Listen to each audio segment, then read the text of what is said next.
Namo tassa bhagavato arahato samma sambuddhassa. Namo tassa bhagavato arahato samma sambuddhassa. Namo tassa bhagavato arahato samma sambuddhassa. Buddhang dhammang sanghang namasami.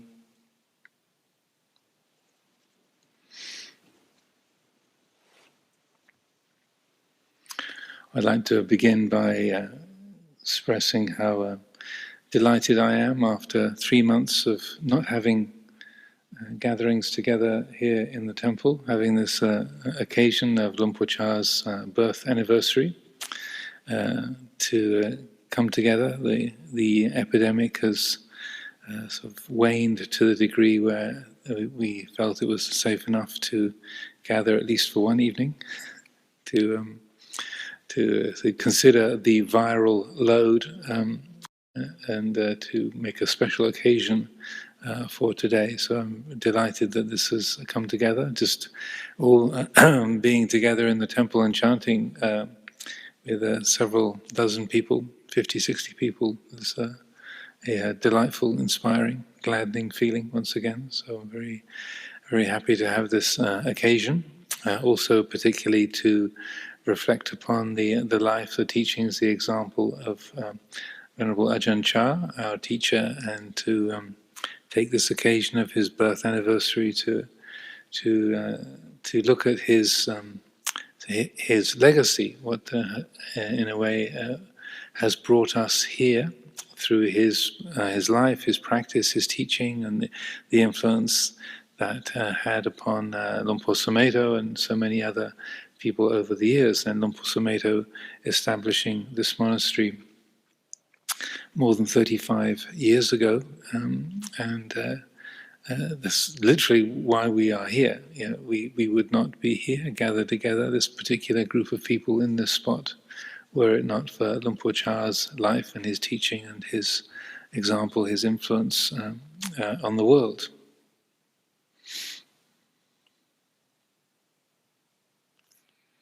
In terms of his life,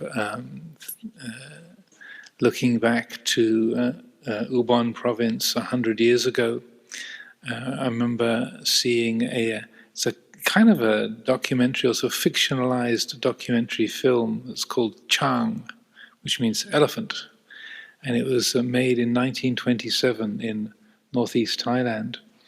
And it's a snapshot. It's like a little film, but it gives you a snapshot into life in the Isan in northeast Thailand in those days, and quite remarkable the kind of family life, the world that Luang Por Chah was born into.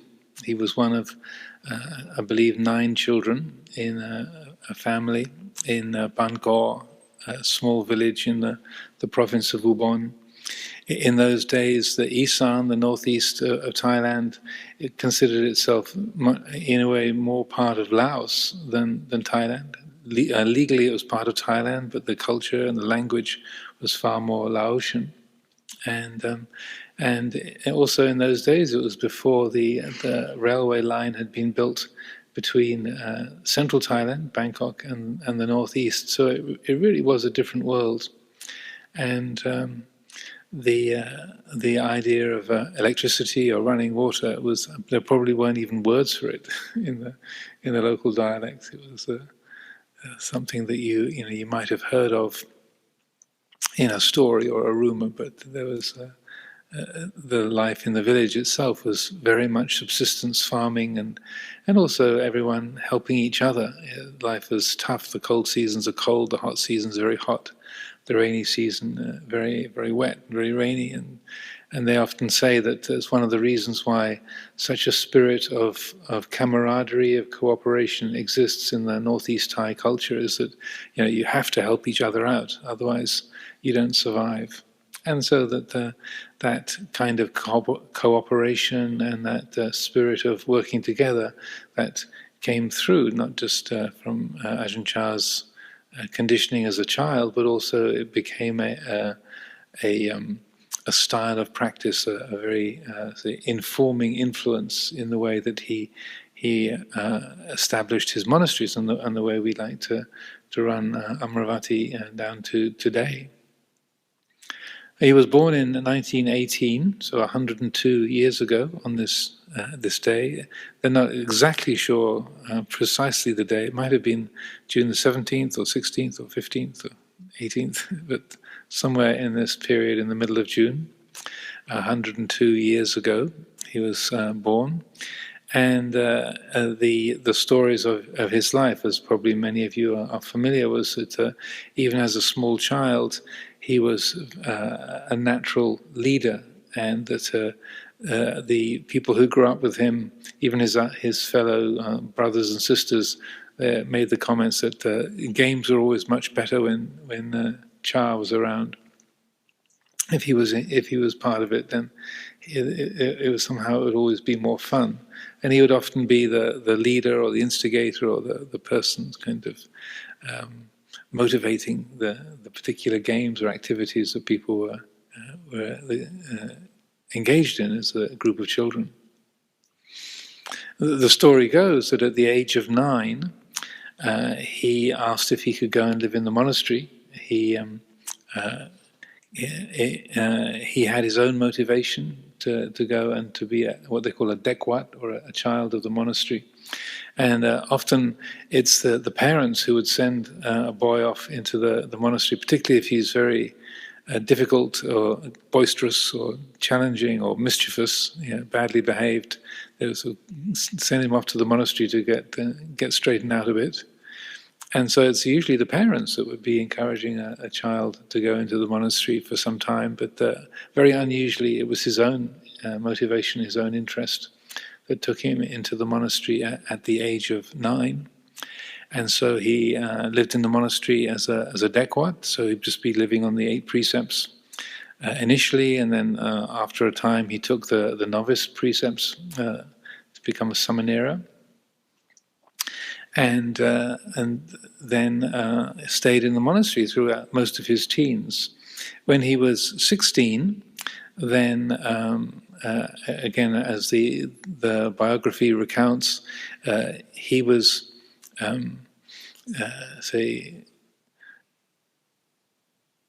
not exactly encouraged, but the circumstances came together whereby he left the monastic life. And interestingly enough, it was because his Ajahn, the monk who was his teacher at the monastery, was keen on his elder sister. And so that this monk would go and visit the Chuangchot family, and the young novice Cha, or Ng, Nan Ng, which means bullfrog, would go along to accompany the Ajahn, and he thought he was just being taken along because it was his family they were visiting, but he didn't at that tender age. He didn't notice the chemistry between his Ajahn and his elder sister.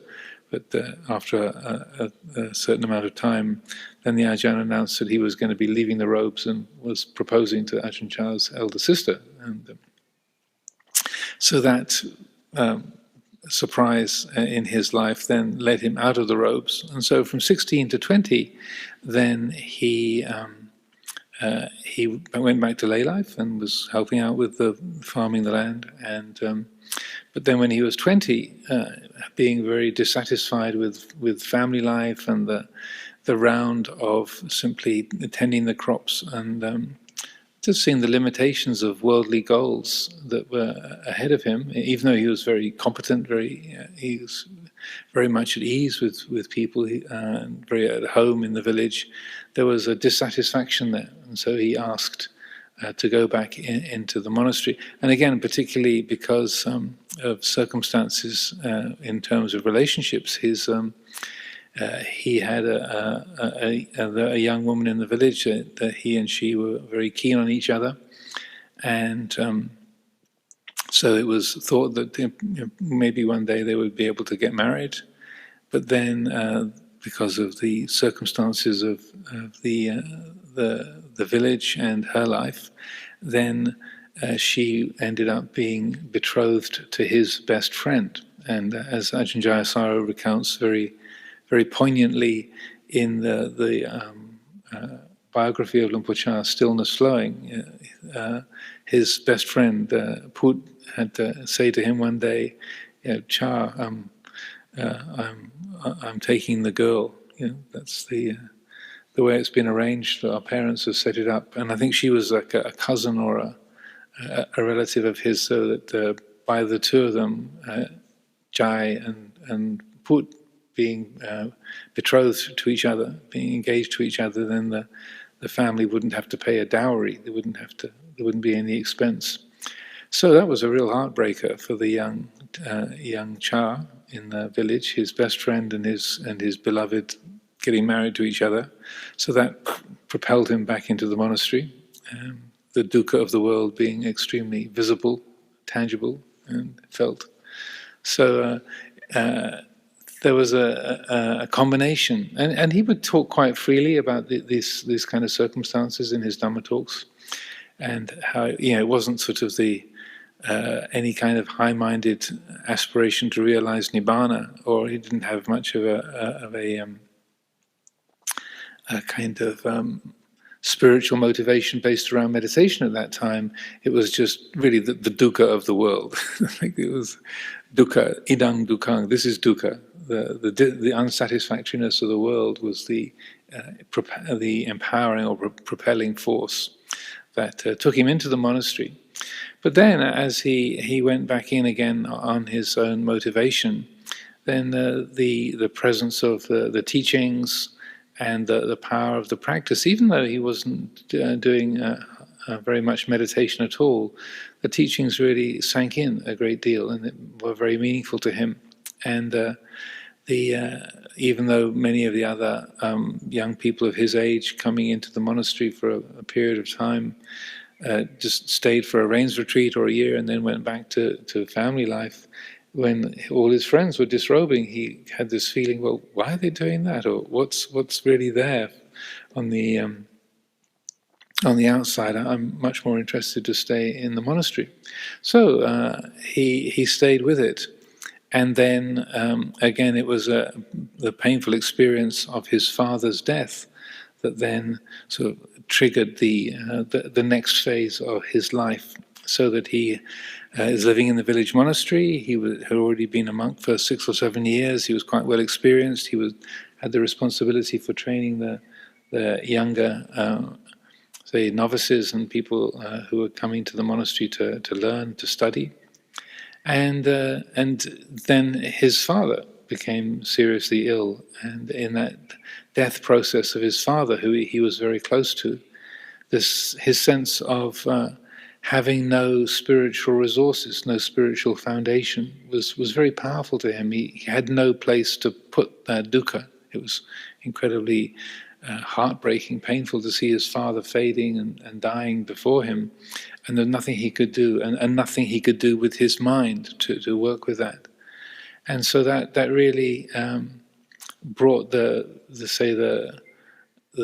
kind of contrast home to him of like, well, I'm living as a Buddhist monk, I'm explaining these teachings, I'm talking about meditation, I'm talking about understanding suffering, but I don't understand it at all. I don't know how to meditate at all. And really, I'm talking about all of this. It's like working in a kitchen, and you're preparing food, you're working with food all the time, but you never eat. You're living around all this food, and you're never being nourished by it. So that with his father's death, and then also his father's deathbed request to him to never leave the robes, then that propelled him out into the the bigger world, the broader world, and to seek meditation guidance. So at about 7 rains, he left his village monastery and then started to wander. And he met various teachers like Luang Por Kinari, Luang Por Tongrat, and became a forest monk and started to learn meditation. And then again, his spiritual life took on a whole extra layer, a whole different dimension of value. And his sincerity and his commitment, his energy in the practice was extremely powerful, extremely strong, and that he was very, very dedicated. So eventually he met Luang Pu Man, Venerable Ajahn Man, shortly before Ajahn Man passed away, and spent just a very short time in his monastery. Ajahn Man was from the Dhammayut Nikaya, or the Dhammayut lineage. Luang Pu Cha was from the Mahanikaya, two separate lineages. And so that the experience of being with Venerable Ajahn Mun as a great meditation master, an enlightened being, and a very, say, gifted expounder of the Dhamma had an enormously powerful effect upon Luang Pu Cha. And he asked Venerable Ajahn Mun, should I change from being a Mahanikaya monk to being a Dhammayut monk? Should I sort of disrobe and reordain to be with you? And then famously, at least within our community, famously Venerable Ajahn Man said, no, they need, and that you don't need to change, they need good monks in the Mahanikaya also. And so that had a very potent and formative effect on Luang Pu Cha, because most forest monks, most meditation communities were in the Dhammayut lineage in those days. And more of the village monasteries, town monasteries were mostly Mahanikaya. So, to cut a long story short, then that 3-day stay with Pu Man had a very potent impact on him, and then he, was invigorated and committed himself even more strongly and completely to the practice. People started to gather around. Other monks, novices wanted to learn from him by this time. And I think it was 1953, it was the first time he actually agreed to teach, and he and a group of half a dozen other monks and novices came together, not at Wat Pah Pong, at a different place, and he had his first time in the role of teacher and had a rains retreat with this group of monks and novices. The account of the routine that he established gives you a sense of his rigor. That it was all-night sitting every night, non-negotiable, and so every single night was meditation all night long, and the last month of the rains was not just an all-night meditation every night, but an all-night meditation, and no one was allowed to move. You weren't allowed to change posture all night long. So effectively a sort of 10 hours sitting every night for a month. Nobody died. Everyone physically survived, but I think the story goes that he came to the conclusion of it was a bit strong. That was maybe a bit too demanding, and so that he was, when he established Wat Pah Pong the next year, then he never had quite the same kind of intensity of routine. But what happened was that when they were gathered there, then a little delegation from his home village, Bangkok, came to see him, and they said, we understand that you're now taking on students, and we wish to invite you to come back to your home village and to establish a monastery so that you can be of benefit to your own family, to the people you grew up with, and to the people of our area. So that's how Wat Pah Pong began, on the invitation of his mother and the other villagers from Bangkok. That was in 1954. So since that time till today, people have drawn close. They drew close to him as a teacher, and he was very active, establishing the monastery routine and being available as a teacher. And very quickly, people in other places around Ubon province and the area wanted to be his students, wanted to have monasteries nearby, and so little branches started to grow up. The first one was Luang Por Tien also in Ubon province. That was the first branch, and then Luang Por Jan's monastery at Bung Kha Luang started up. Wat Prananachat is the 19th, and that was begun in 1975. I don't know what number Amaravati is, but I think the total is about 350 something now. In terms of Lumpur's legacy, I think one of the things that was, say, contained in the readings I gave this morning was how he tried to emphasize the importance, not to just look at him as a leader or as an object of reverence or someone to adulate, someone to praise and worship, but his effort was always to turn your attention back onto yourself. And as he said, it's no point, you could sleep close to me, you could stay physically close by, but if you're not practicing, then it's as if you were far away. And that was borrowing that same kind of principle from the Buddha himself. And saying that essentially, don't look at me, look at yourself. And that even though he was a very appealing person, very attractive, very inspiring, very delightful to be close to, if you got too kind of sticky and say, "Oh, Lumpur, you're so wonderful, you're so wise," and too kind of gooey in your devotion, he would make sort of steps to push you away in some fashion, or send you off to a remote branch monastery, or kind of snarl at you, or make fun of you in front of all the other sangha members, so that it would kind of cool your ardor. And I feel that's an extremely helpful, beneficial quality, because the eye that Lumpur had for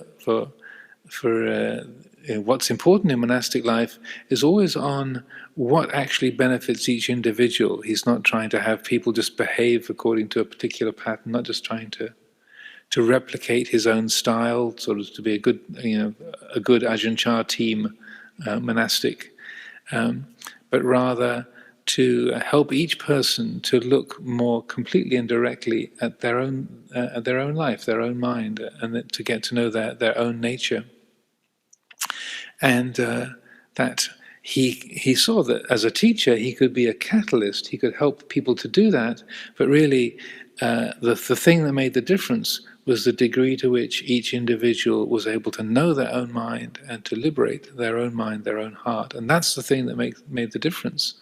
So that if drawing close to him, or hearing his teachings, or being able to be nearby, that if that helped, then he would support that. But if it was someone was too attached, or was say just trying to replicate the style that Lumpur Cha had, even the kind of the way he would walk, sometimes people would just sort of copy his walk, or copy the kind of particular behaviors, or the way he would kind of rub his teeth with the finger, sometimes to his false teeth.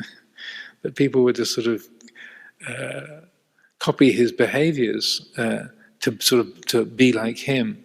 He would always sort of point to that kind of copying, saying, it's based on devotion and interest and faith, but it's not just a matter of copying another person. You have to know your own heart, know your own mind, know how you tick, what makes your mind work, what affects you.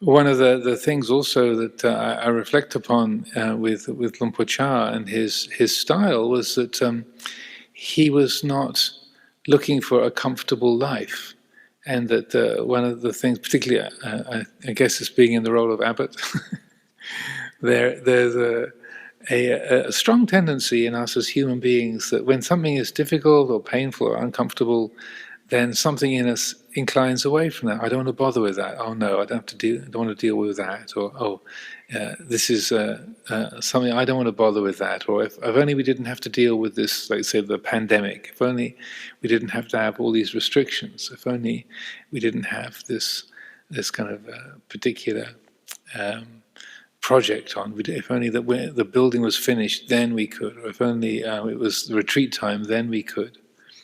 If I didn't have to deal with this particular person's difficulties, then it would be things will be peaceful.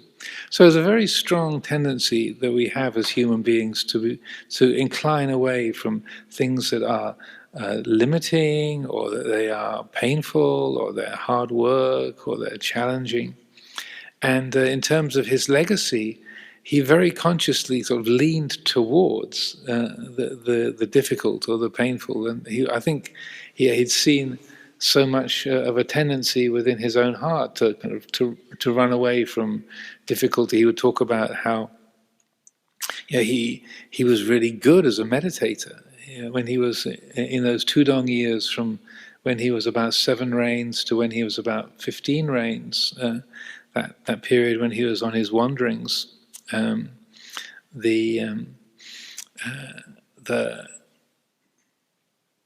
skill that he had as a meditator was quite profound. He could absorb his mind into bright, clear states, but he saw that when there were the occasions when he had to go and live with other monastics, he had to go and spend time in a monastery, then he would get impatient, he would be critical, he'd be complaining about the other monks, he would get upset with how they didn't wear their robes right, or they didn't know how to sew their robes properly. They wouldn't patch them and repair them in an appropriate way. They would leave holes in their robes, or they wouldn't know the chanting, and he saw, being very observant and astute, he saw it's easy for me to be by myself. I can be alone and off in the forest or off in the hills, and I can calm my mind. I can focus my mind. But where the challenges are is in dealing with other humans, other people. And he saw that's really where he needed to learn. He said, well, it's just avoiding any kind of friction or difficulty and just taking refuge in being away from people. So that's not going to genuinely liberate the heart. If I'm in this business to end dukkha, if I really mean that, then I need to learn how to be with people. So it seems that in that period, those Tudong years, that was a deliberate, conscious choice that was made in his heart. I need to move towards that which I don't want to bother with. If I follow my impulse of just getting away and not wanting to deal with these people or responsibilities or and these kind of frictions, then there'll always be an immaturity. There'll always be a fearfulness or an aversion, that vibhava tanha, wanting to not feel, to not be, to not connect. So that it seems, and also he would refer to that in his teachings, that the effect of that leaning towards difficulty, that sense of inclining towards friction, difficulty, the unwanted, the challenging, he found so much benefit from that. He saw so much wisdom when he sort of let go of his desire to be alone and to not, quote unquote, not bother. He saw so much benefit coming from that. Oh, this really helps. This really makes a difference. This is significant. That became a style of his own practice, and also what he encouraged in others. And and I find in the role that I have, just as an example, in Amaravati, in the role of leadership, there's regularly things come up. Oh, not today, or I don't want to bother with that, or when this is over, it'll be great, or if only I didn't have to bother with this, or if we could only just get that finished, then everything will be. And I can almost hear Luang Por Chah's voice, or at least I can see the expression on his face. Kind of what are you doing? What are you thinking of? Don't run away from that, or don't push it away. And so then following his example and say, okay, well, let's just bring it on. Rather than trying to escape from it, I'll just say, okay, let's make the most of this. Let's take advantage of this. Let's meet it. And in exactly the same way, that the effect of that readiness to meet with friction and difficulty, if it's met say, a deliberate intention. You're making that choice to turn towards it and say, okay, what have we got here, and how is this working? What's the challenge here? Then, amazingly and repeatedly, you find that you actually can work with the situation far more effectively and easily than you thought you could. It wasn't so difficult. It wasn't so unbearable. It wasn't such a problem.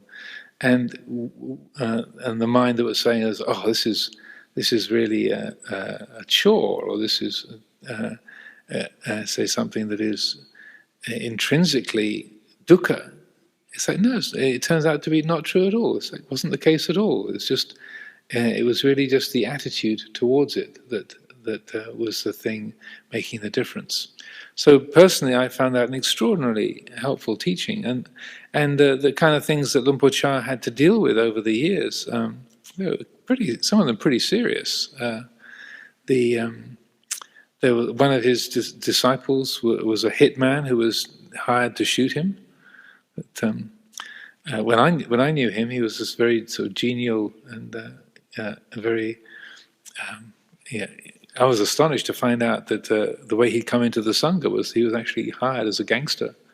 That he had been employed to shoot Ajahn Chah, but he'd made the mistake of what they call casing the joint too closely. That he'd been hired to bump off Ajahn Chah from for some particular reason. Not quite sure who hired him, but he was trying to work out how to make his shot and what would be a good occasion to carry out the hit. And he kind of got too close, so he ended up hearing too many of Luang Por Chah's Dhamma talks. And it was sort of, he thought, well, this is kind of interesting. Well, maybe next week I'd like to hear a bit more of this before I bump him off. Because he also in that era, the northeast of Thailand, Ubon province, was kind of bandit country. I mean, it was very much the wild east rather than the wild west. So my understanding is that to have somebody killed, it wasn't even that expensive. I think it was 300 baht to hire a hitman to bump somebody off, which in those days was a fair amount of money, but not a lot. About 40 baht to the pound. So, not a high price on a human life, and so anyway, knowing that someone has been hired to kill you, and at a certain point, this monk is known as Posui. He kind of came up to Luang Por as a layman and said, I have to make a confession, Luang Por. I've been coming to listen to your teachings because I was hired to shoot you. But I've changed my mind, and can I be your disciple instead?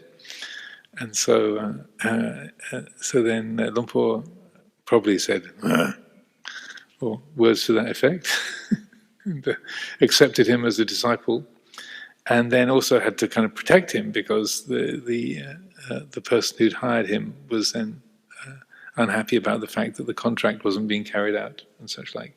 So I've never had to deal with anything quite like that in my role, either here at Amaravati or Abhayagiri, having a contract killer with my name on their list.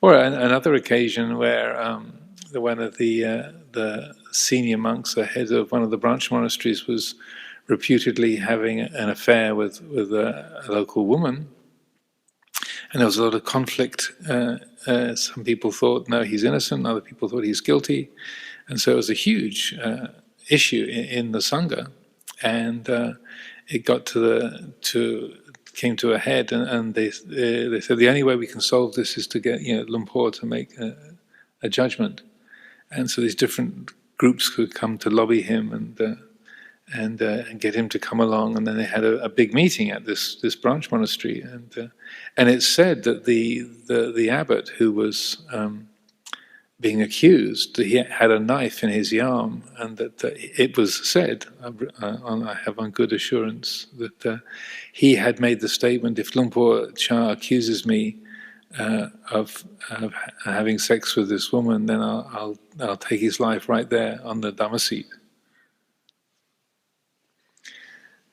I haven't had to deal with that either. As any of you haven't ever, bread knife in your yarm, you're thinking of, now's the night, tonight's the night, which I highly doubt. So, he had to deal with some pretty hairy stuff over the years. So when he's talking about friction, it's not just, someone using kind of impolite speech. It's a fairly deep tissue stuff that he had to handle.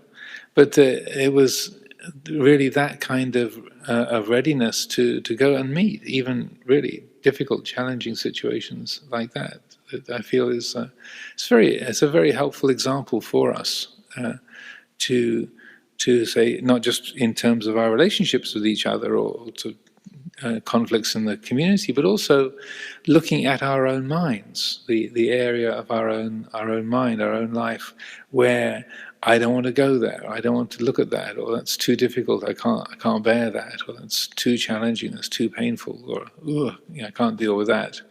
To recognize that vibhava tanha, that pushing away, that wanting to shut down or not look at various aspects of particular obsessions or fears or aversions or regrets, particular attachments, and to take Lumpur Cha's example and say, well, hang on a minute, let's look a little bit more closely at that. Let's lean towards it rather than turning away and saying, I can't handle that. I don't want to deal with that. That's too challenging. To take that as a signal. Okay, that's the feeling. Therefore, turn towards it. Bring the attention to that. Incline towards that. Say, okay, well, that's interesting. That's a strong reaction. Let's look at that. Let's see what's going on there. And again, I found that extremely helpful in terms of an example, a standard to follow.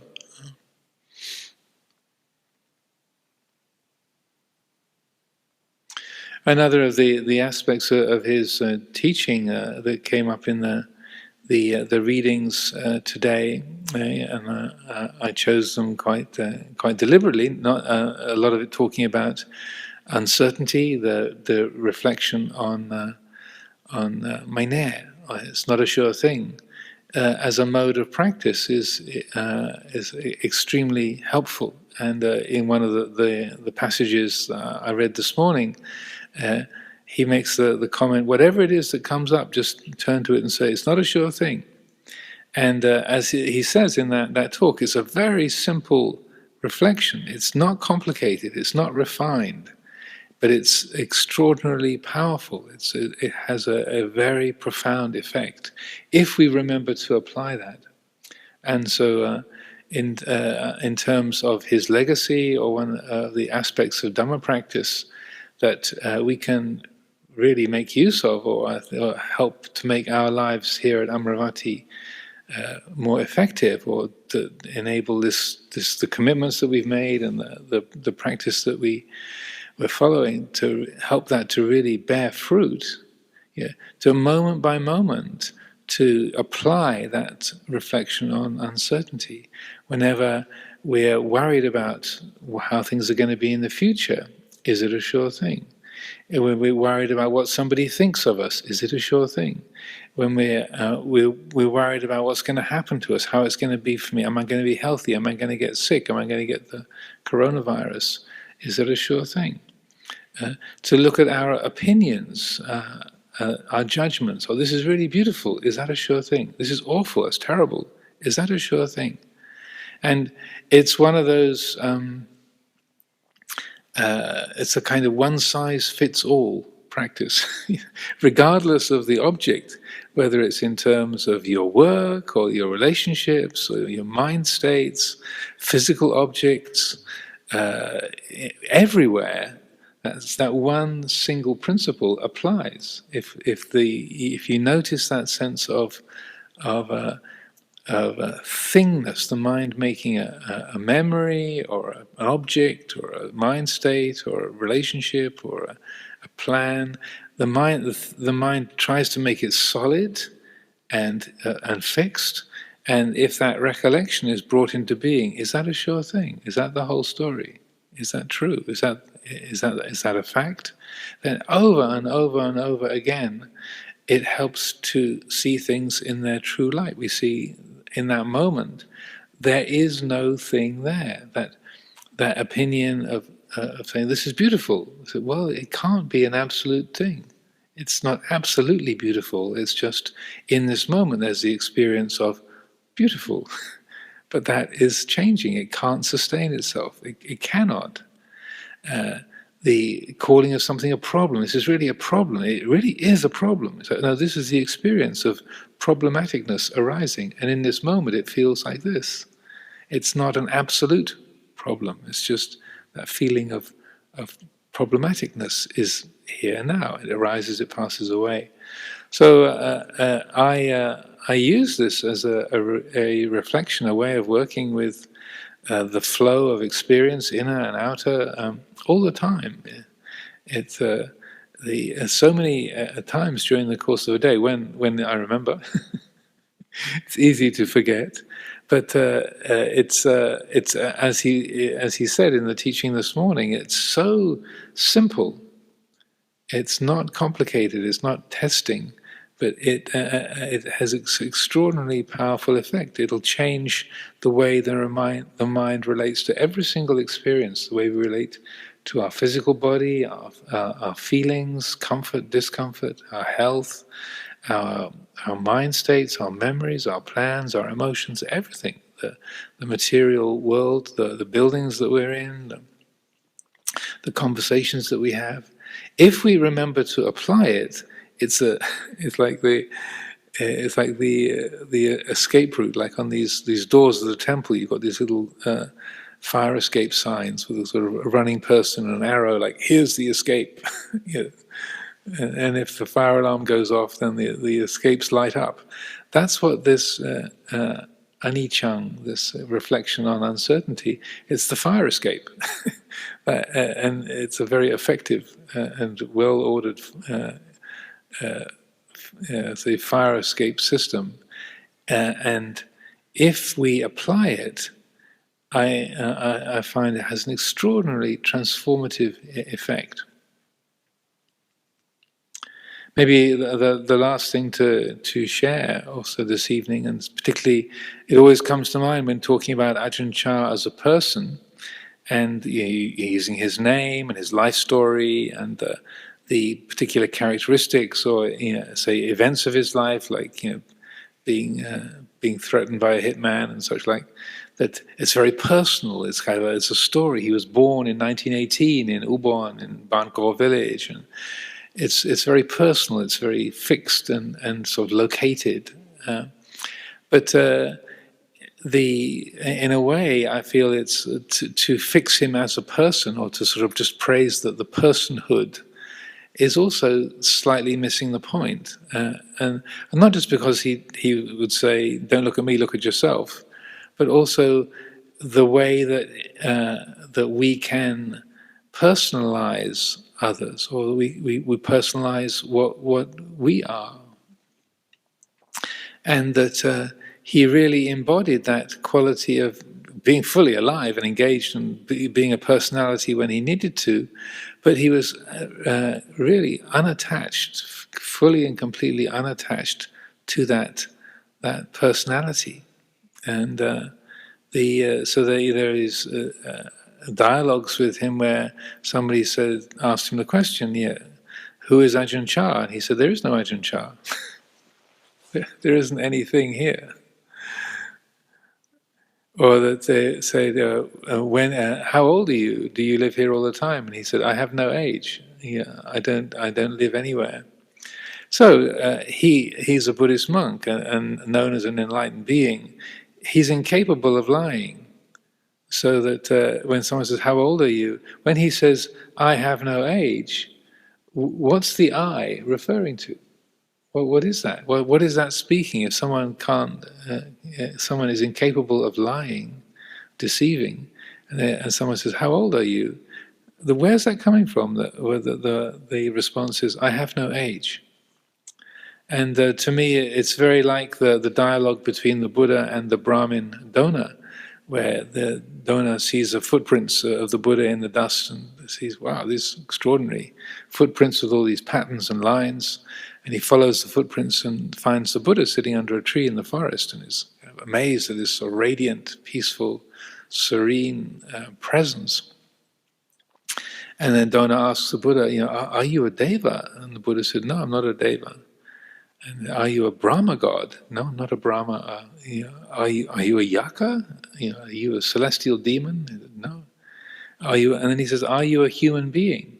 And the Buddha says, no. And then at the end of that, then the Brahmin donor says, well, so please can I ask you, what are you? And then the Buddha says, those factors whereby I could be known as a deva or as a Brahma or as a human being, they have been abandoned. They've been cut off at the root, made like a palm tree stump, and no more subject to future arising. You can know me as one who is awake, buddhosmi, vadami buddhosmi. Okay, you can know me as one who is awake, or that which is awake, buddho. And that's one of the reasons why we use the word Buddha to describe our teacher, this great being, the awake. And in a way, it means rather the awakenedness rather than the awake person, I would say.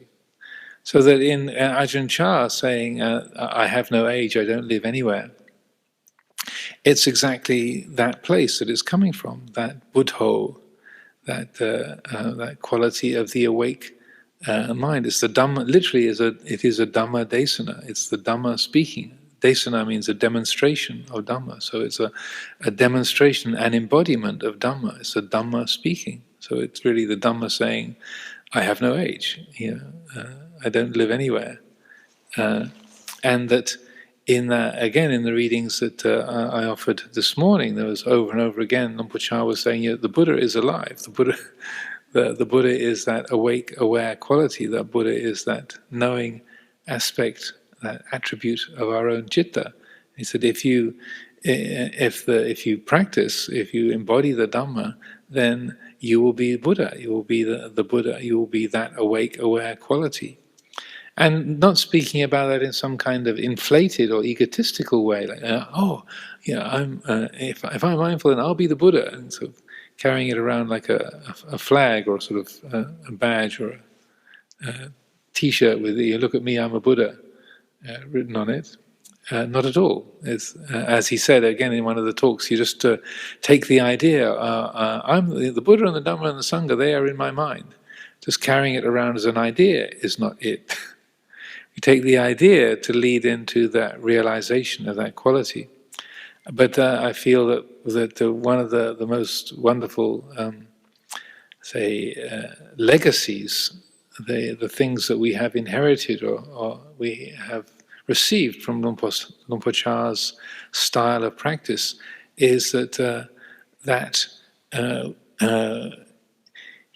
it's an encouragement to embody that same quality, to be that awake, aware quality, and that not just copying his example, but in a sense being the same body, being recognizing that same nature as an attribute of our own heart, not just sort of copying the style from the outside or carrying around an idea or being I belong to the Ajahn Chah team, like a kind of like a football team that you support, but rather in that moment where the heart genuinely embodies that awake, aware quality, when the Dhamma that we are is aware of its own nature, then in that moment, I would say that's the actualization of the teachings of Luang Por Chah. We are in that moment. There's an embodying of the teachings that he spent so many years trying to impart, to give to others, what he was aiming to convey. And the best way of revering the teacher is to follow the teacher's instruction. Again, as the Buddha said to Ananda when the Buddha was lying under the sala trees at Kusinara, close to the completion of his life, the parinibbana, and there was mandarava blossoms, celestial flowers were raining down from the sky, and there was the Gandharvas, the celestial musicians, were filling the forest with this extraordinary deva music. And Ananda said, "This is amazing, this is incredible. Never before has the Tathagata been so honored, so revered, so venerated. The Mandarava blossoms are raining down from the sky, all these devas and brahmas have gathered close by, and there's this beautiful celestial music playing, and all these people have come to pay their respects." And the Buddha said, "Yes, Ananda, never before has the Tathagata been so honored, so revered, so venerated as in this way. But if you really want to revere and venerate and honor the Tathagata, then the best way to do that is to follow the Eightfold Path." So that's so much in keeping with the message that Luang Por Chah was putting across, and that if we really want to praise the teacher, then we'll do what he's encouraging. If we want to follow his example, we won't just replicate the way he walks or carries his yam, but we will be that Buddha, that Buddho, that, and not just as copying an idea or carrying an idea around, but truly embodying that awake, aware quality here and now. So on this auspicious occasion of Luang Por Chah's, what would have been his 102nd birthday, as a particularly delightful occasion to gather together in the temple this evening for the first time in 3 months, to actually see each other's faces, to be joining together in this time. I am very delighted to be able to honor our teacher, that we can gather together and honor Luang Por Chah's life, his teachings, and his way of being in this way. And may this evening be something that encourages us, guides us, and it empowers us to carry on the practice into the future. Ewan.